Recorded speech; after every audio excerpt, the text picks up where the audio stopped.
साफ देखा जा सकता है, जिन्हें हर बार बारिश से पहले नालों और सीवरेज की सफाई का आश्वासन मिलता है। वहीं बारिश से पहले नालों की सफाई न हो पाने के चलते यमुनानगर की शुगर मिल को करोड़ों का नुकसान उठाना पड़ा।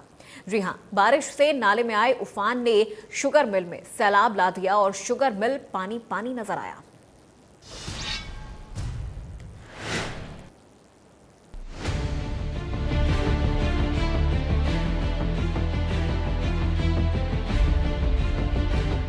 लापरवाही की हद, पानी पहुंचा मील तक। 50 करोड़ की बर्बादी, किसकी होगी जवाबदेही? बाल्टी से क्रेन में पानी भरते ये लोग एशिया की सबसे बड़ी शुगर मिल में खड़े हैं। नाम है सरस्वती शुगर मिल, जहां यमुनानगर, और ये तस्वीरें हैं प्रशासन की लापरवाही की, जिसने बारिश से पहले नालों की सफाई का दम तो भरा, लेकिन नाले साफ करना शायद भूल गए, जिसका नतीजा ये रहा कि नाले का उफान चीनी के गोदाम तक पहुंच गया और 50 करोड़ की चीनी को बर्बाद कर दिया। जी हाँ, आप सही सुन रहे हैं, पूरे 50 करोड़ की चीनी जो अब नाले में पानी में डूबी हुई है। कई फीट तक खड़ा ये पानी प्रशासन के इंतजामों की हकीकत दिखाने के लिए काफी है। लापरवाही और बर्बादी की ये तस्वीरें प्रशासन से सवाल कर रही है, आखिर समय रहते नालों की सफाई क्यों नहीं की गई? मिल में हुए नुकसान की भरपाई कैसे होगी और पूरे नुकसान की जिम्मेदारी कौन लेगा? हालात ये है कि गंदगी का सारा मलबा चीनी गोदाम में चला गया है, जिसे जेसीबी की मदद से मलबे को बाहर निकालने की कोशिश की जा रही है, लेकिन गोदाम में जमा हुआ कई फीट तक, जिससे पानी को निकालना मुश्किल हो रहा। ऐसा है, रात में जो तेज बारिश हुई है, जब मैं 11 बजे भी मैंने देखा, जब मैं उठा हूँ सोते से, तो बारिश बहुत तेज हो रही और 3-4 घंटे में ही पानी बहुत ज्यादा गिर गया, जिसकी वजह से सामने भी फ्लडिंग हुई है और पीछे जो म्युनिसिपल कॉर्पोरेशन का नाला है वो भी फ्लडेड था। जो लोगों ने पीछे बताया कि 2-3 फीट नाला ऊपर बह रहा था अपने उससे लेवल से, और इधर सामने से भी शटर जो हमारा है, क्योंकि गोडाउन का लेवल ऑलमोस्ट सड़क के लेवल पे है, तो शटर से पानी, शटर के नीचे से पानी सारा अंदर गोदाम के अंदर गया है, जिसमें करीब हमारी चीनी जो है 2,20,000 कुंटल चीनी रखी हुई थी। तो ये अभी एस्टिमेशन का तो अंदाजा बाद में लगेगा, लेकिन हमारा ये अंदाजा है कि करीब करीब इससे 50-60% चीनी जो है, क्योंकि नीचे 1 फीट पानी है गोदाम में, तो उतना तो चीनी नीचे डिप हो चुकी है। और चीनी क्योंकि मॉइस्चर जल्दी पकड़ती है, तो वो मॉइस्चर धीरे धीरे ऊपर भी बढ़ेगा विद द टाइम। तो करीब करीब इसमें से हमारी 50-60% चीनी का नुकसान, 2,20,000 में से करीब 1.25 लाख कुंटल चीनी का नुकसान हो गया। इसकी कीमत चीनी की अगर लगाए 1.25 लाख कुंटल की, तो कम से कम 50 करोड़ रुपए बैठी। यमुनानगर में देर रात से हुई बारिश की वजह से सरस्वती शुगर मिल के पास से गुजरने वाले नाला ओवरफ्लो हो गया, जिससे शहर का गंदा पानी शुगर मिल के उस गोदाम में घुस गया, जहां करीब 2,50,000 चीनी रखी हुई थी, जिसमें 1,25,000 यानी कि 50% चीनी में पानी लग गया और कुछ हिस्से को मॉइस्चर ने खराब कर दिया। बारिश से बर्बादी और जलभराव मील तक सीमित नहीं है। यमुनानगर का पौष इलाका भी जलभराव से जलमग्न दिख रहा, जहां सड़कें दरिया बन चुकी हैं, पानी घरों और रसोई तक पहुंच गया है। साथ ही बिजली का ट्रांसफार्मर भी पानी की भेंट चढ़ चुका है और लोगों को डर सता रहा कि कभी भी घरों में करंट आ सकता है। सोचिए, ऐसे हालातों में जीना कैसे मुमकिन है। एरिया जी ये देखो जी, थोड़ा सा पानी और आएगा तो मीटर में देखो करंट आने का संभावना है। देखो ये कितना टच हो रहा है पानी, देखो आप। ठीक है जी, अब तो हम आत्महत्या करने के लिए तैयार हैं। अब ये देखो जी, इतना इतना पानी आएगा, हम कहाँ जाएं? कहीं तो लोग ऐसे हैं कि जिनके घरों में हमारे ही जैसे कहीं इतना ऊंची बनाने के बावजूद भी इतना पानी आ गया, और ऐसे हैं दीदी जो हैं जिनके घर में पानी है, वो सारी रात बाहर रहे हैं।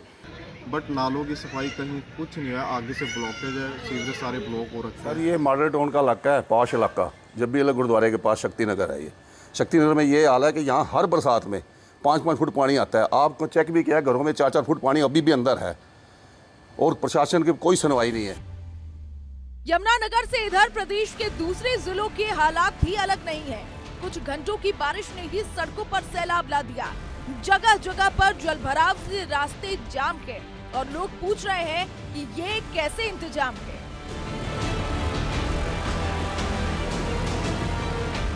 Bureau report, Haryana desk.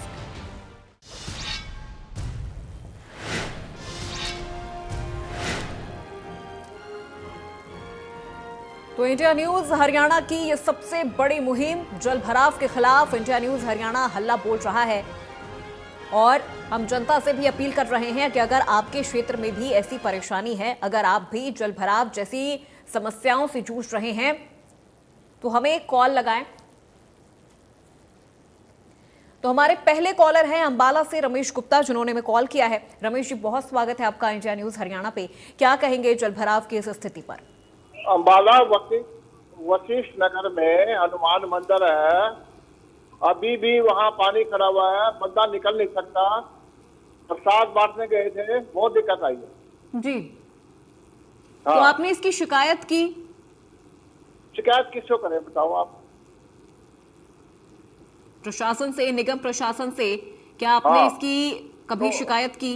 उनको सारा पता है, सारा चाहे कल अखबार में भी खबर निकली थी, तो अभी तक दिक्कत बहुत बड़ा पड़ा, बंदा निकल नहीं सकता पैदल भी। जी ठीक है, बिल्कुल। बहुत शुक्रिया रमेश जी हमें कॉल करने के लिए और अपनी परेशानी हम तक पहुंचाने के लिए।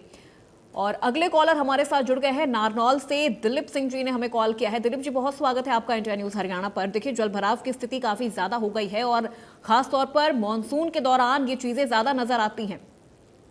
हेलो जी दिलीप जी, बताइए क्या परेशानी, क्या आपके इलाके में भी जल भराव की स्थिति है? अजी, अल्लाह बोलने के लिए आपको बहुत बहुत धन्यवाद। जी शुक्रिया। हाँ जी, हाँ सर जी, ये तो पानी की निकासी देखो सबसे पहले होनी चाहिए। रोड करते हैं उससे पहले अपने पानी की निकासी होनी चाहिए।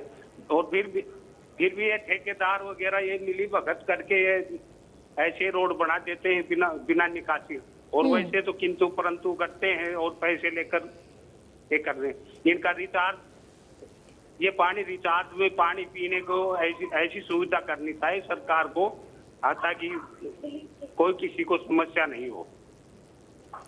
बिल्कुल दिलीप जी, क्या आपके इलाके में भी जल भराव की ऐसी स्थिति देखने को मिल रही है? हाँ जी, इधर बहुत है। ये रास्ता ऐसे बना देते हैं ठेकेदार मिली भगत होकर, ऐसे बना देते हैं। और करप्शन, सबसे ज्यादा करप्शन, जो पानी हो जाता है उसकी निकासी का इंतजाम नहीं करते। ठीक है, बिल्कुल। ये ठेकेदार ये करप्शन फैलाते हैं, उस कारण बढ़ता है। जी बिल्कुल, बहुत शुक्रिया दिलीप जी हमें कॉल करने के लिए और अपनी परेशानी और अपनी राय हम तक पहुंचाने के लिए। अगले कॉलर हैं हमारे साथ गिरधारी लाल जी, जिन्होंने हमें कॉल किया है। जी गिरधारी लाल जी, बहुत स्वागत है आपका इंडिया न्यूज हरियाणा पे। क्या कहेंगे जल भराव के इस मुद्दे पर? जल भराव का ऐसा है जी, जो कितने बड़े बड़े इंजीनियर हैं, जेई है, एसडीओ हैं, जितने भी अफसर है एक ऊपर, इनको धरातल पर जाकर जहाँ जो आदमी रह रहा है उससे पूछना चाहिए कि भाई यहाँ का कौन सी जगह है जो कि जेल में है, उसी की जगह मतलब इन्होंने वो निकालने चाहिए, मतलब रास्ते। पानी तो कुदरत की देन है, कुदरत से खुद रास्ते बनाए हुए हैं, उनको दुरुस्त करना चाहिए। मेरा गांव बड़ मलिक है, जीटी रोड के साथ लगता है, ये केएमपी के साथ। यहाँ इन्होंने मेन जीटी रोड पे तो बना दिया पूरे, बाकी गोल चक्कर जो बने उनमें एक भी पाइप नहीं दबाया। अब बारिश होगी तो वो पानी कैसे निकलेगा बताओ? ये पूछते हैं नहीं किसी से भी, खाली इनके पास वो थ्योरी है, प्रैक्टिकल नहीं है इनके पास। जी बिल्कुल गिरधारी लाल जी, और बहुत शुक्रिया हमें कॉल करने के लिए और अपनी परेशानी हम तक पहुंचाने के लिए। और हम ये उम्मीद करते हैं कि हमारे माध्यम से आपकी समस्याओं का समाधान हो। और अगले कॉलर हैं हमारे साथ गुड़गांव से कमलेश यादव जी, जिन्होंने हमें कॉल किया है। कमलेश जी, बहुत स्वागत आपका इंडिया न्यूज हरियाणा पर। क्या कहेंगे इस विषय पर? लगातार जल भराव की स्थिति से जूझ रही है जनता। सर, हमारे सेक्टर में जल भराव बहुत ज्यादा होता है, प्रशासन कोई नहीं देखता, सिर्फ मीटिंग करते हैं, लेकिन धरातल पर कोई काम नहीं कर रहा। हमारी एक फाइल पिछले 1.5 साल से चल रही है, 74 नंबर का नाला बनना है, लेकिन आज तक उस फाइल का काम कुछ भी नहीं हुआ है। मंत्री जी भी मीटिंग लेते हैं, लेकिन धरातल पर काम नहीं हो रहा कुछ भी। धरातल पर काम नहीं हो रहा है। क्या मॉनसून शुरू होने से पहले किसी तरह का निरीक्षण किया गया था? क्या आप लोगों को आश्वासन दिया गया था? कोई आश्वासन देते, लेकिन काम नहीं करते कुछ भी जो है। जी बिल्कुल कमलेश जी, बहुत शुक्रिया हमें कॉल करने के लिए, अपनी परेशानी हम तक पहुंचाने के लिए। और हम उम्मीद करते हैं कि हमारे माध्यम से इन तमाम समस्याओं का जल्द से जल्द समाधान हो और जनता को भी राहत मिले, क्योंकि जलभराव की स्थिति काफी ज्यादा बढ़ गई है और इससे आम जनता का घरों से बाहर निकलना भी मुश्किल हो गया है। लोगों के घरों में पानी घुस चुका है, दुकानों में पानी घुस चुका है और लोग मजबूरी में या तो अपना घर छोड़ के सुरक्षित स्थानों पर जा रहे हैं या फिर उसी स्थिति में रहने को मजबूर हैं। ये तस्वीरें भी आप देख सकते हैं कि किस तरह से जो दुकानदार हैं उन्हें कितनी ज्यादा परेशानी का सामना करना पड़ रहा है। उनके दुकानों के आगे सड़कों पर सड़कें दरिया बन चुकी हैं, लबालब पानी सड़कों पर नजर आ रहा है, कमर कमर तक तो कहीं घुटनों तक पानी नजर आ रहा है। वाहन चालकों के लिए भी ये एक बहुत बड़ी चुनौती है और कई बार ऐसी स्थिति में बड़े हादसे भी होने की आशंका रहती है। और अगले कॉलर हमारे साथ जुड़ चुके हैं नारनौल से वीरेंद्र कुमार जी। वीरेंद्र जी, बहुत स्वागत है आपका इंडिया न्यूज हरियाणा पर। जलभराव की स्थिति लगातार बढ़ती जा रही है, आपके इलाके में भी क्या ऐसी कोई स्थिति है?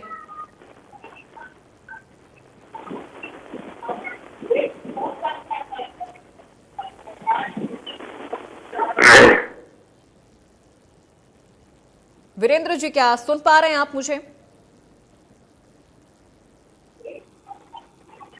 हेलो जी वीरेंद्र जी, बताइए, आप अपनी समस्याएं बताइए। क्या आपके इलाके में भी जलभराव की स्थिति है? मैम, हमारे इलाके में मारकंडा नदी निकलती है जी। तो मैम यहाँ कम से कम 200 गांव डूबे पड़े हैं, फसल बर्बाद हो गई है। ना तो कभी माइनिंग हुई है इस नदी की, ना इसमें कोई बांध बंधे हुए हैं। तो घर से, मैं खुद घर से बेघर होकर बैठा हूँ, घरों में 3 फुट पानी।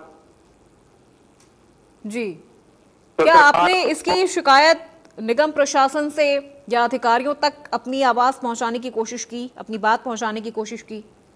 मैडम जी, मीडिया के माध्यम से हमने पूरी बात पहुंचाई है, कोई प्रशासन का अब तक कोई अधिकारी भी नहीं पहुंचा। ठीक है, घरों में पानी है, 2-2 बच्चे छत पे बैठे हैं। तो ये आए साल की परेशानी है हमारे लिए। तो पिछली बारी बात के लिए बोल रहा था, वो भी बीच में रह गया। कोई माइनिंग नहीं होती, नदी डूंगी गहरी हो जाए तो पानी अंदर चले, जमीन का और नदी का लेवल एक हो रहा है।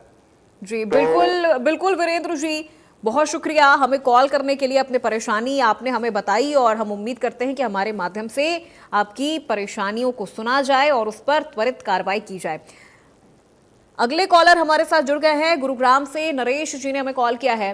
जी नरेश जी, क्या कहेंगे जलभराव की स्थिति पर? और लगातार जो ये स्थिति है ये और बद से बदतर होती जा रही है।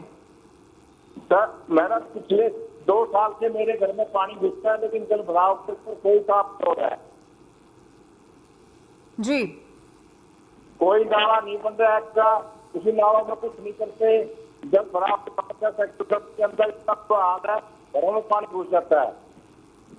धरातल पर कोई भी कोई काम करने का, घरों में पानी घुस जाता है। नरेश जी, फिर किस तरह से आप और आपका परिवार, कैसे आप लोग रहते हैं?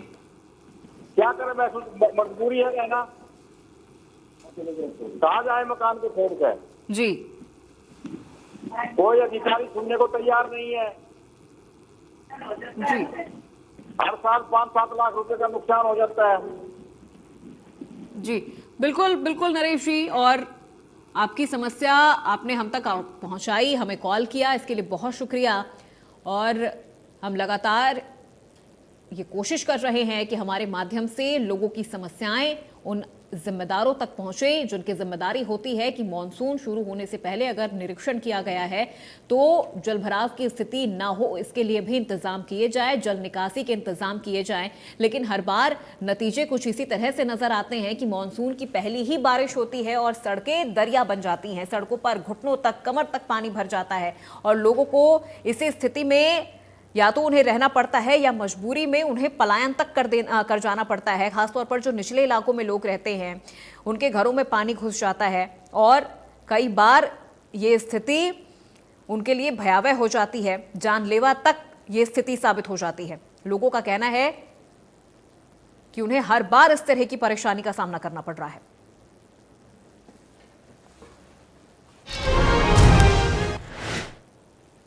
तो देखिए, रेवाड़ी में भी कुछ ही घंटे की बारिश ने लोगों को गर्मी से तो राहत दी, साथ ही बारिश के साथ जलभराव ने प्रशासन की पोल भी खोल दी। सिविल अस्पताल के मेन गेट पर भी पानी भरा हुआ दिखाई दिया। वहीं शहर का सर्कुलर रोड भी जाम और जलभराव से त्रस्त दिखा।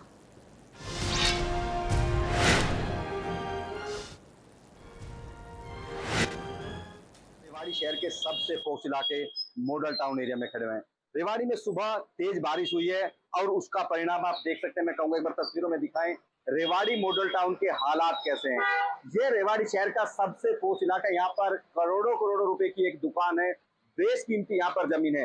लेकिन आप समझ सकते हैं कि तमाम दावे किए जा सकते हैं, लेकिन जब जमीनी हकीकत समझनी हो तो रेवाड़ी के मॉडल टाउन को देख सकते हैं। तमाम दावे किए गए थे बारिश से पहले की जल भराव की स्थिति से पर परेशानी नहीं होगी, लेकिन रेवाड़ी शहर के मॉडल टाउन में आप देख सकते किस तरह से गाड़ियां थमी हुई आप देखी जा सकती है। आधी गाड़ी डूबी हुई है। आप समझ सकते हैं किस तरह से तमाम दावे रेवाड़ी शहर के इस पानी में डूबते हुए दिखाई दे रहे हैं। रेवाड़ी के विधायक हो या फिर प्रशासनिक अधिकारी, तमाम अधिकारी की ओर से दावे किए गए थे रेवाड़ी में इस बार जल भराव की स्थिति नहीं होगी, लेकिन जब पोष इलाकों के हालात ऐसे तो बाकी स्थिति कैसे होगी आप समझ सकते हैं। बता दें कि रेवाड़ी में हर साल जल भराव की स्थिति निपटने के लिए और नाले की सफाई के लिए टेंडर छोड़े जाते हैं, लाखों रुपए खर्च किए जाते हैं।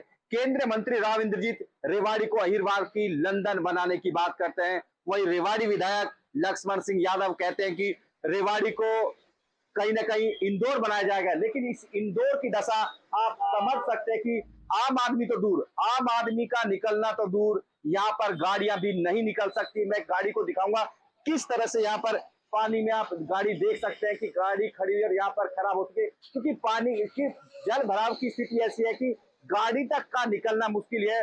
पैदल यात्रियों की जो पैदल जो आवाजाही लोग करते हैं उनकी हालात तो आप समझ सकते हैं कैसे होंगे। और ये रेवाड़ी के मॉडल टाउन की स्थिति नहीं है, अमूमन ऐसे हालात पूरे रेवाड़ी में देखे जा सकते हैं। रेवाड़ी का प्राचीन हनुमान मंदिर, हजारों की संख्या में भक्त यहाँ पर पहुंचता है। मंगलवार का दिन है, वहां पर हालात ऐसे हैं कि निकलना तक मुश्किल है। रेवाड़ी का जो नागरिक अस्पताल है वहां पे भी अमूमन ऐसे ही हालात देखने को मिले। सर्कुलर रोड हो, आप समझ सकते हैं रेवाड़ी जिला सचिवालय जहां तमाम अधिकारी बैठते हैं वहां पर भी हालात अमूमन इसी तरह के हैं। वहीं बात कर ले जिला सचिवालय को जोड़ने वाली सड़क बावल रोड, तमाम रोड पर इसी तरह के हालात है। आखिर बड़ा सवाल ये कि रेवाड़ी को अहिरवार का लंदन और इंदौर बनाने के दावे करने वाले अब कहां पर है और क्या जवाब देंगे, जब रेवाड़ी के लोगों के लिए कहीं न कहीं जब ये परेशानी की स्थिति है, जल भराव की स्थिति से तमाम, ये मॉनसून की अभी शुरुआत है, अभी पूरे मॉनसून का सीजन बाकी है। आने वाले दिनों में क्या हालात होंगे आप समझ सकते हैं। इस जल भराव की स्थिति को देखकर समझ सकते हैं किस तरह से तमाम नगर परिषद के अधिकारियों या फिर जल स्वास्थ्य विभाग के अधिकारी, तमाम प्रशासनिक अधिकारियों के दावे आखिर किस स्तर पर दावे किए जा रहे थे कि इस बार जल भराव की स्थिति से नहीं होगी और लोगों को इससे राहत मिलेगी, लेकिन ऐसा होता हुआ दिखाई नहीं दिया। एक बार फिर से जिस तरह से बीते सालों में हालात रहते हैं, बात वही है कि तस्वीर आखिर कब बदलेगी। लोगों ने यहां तक कहना शुरू कर दिया कि आखिर कागजों में ही सफाई की जाती है, लेकिन जमीनी स्तर पर कोई काम नहीं होता और उसका असर आज देखने को मिला। अब बड़ा सवाल है कि आखिर तस्वीर कब बदलेगी। रेवाड़ी से अमित विश्वकर्मा, इंडिया न्यूज हरियाणा।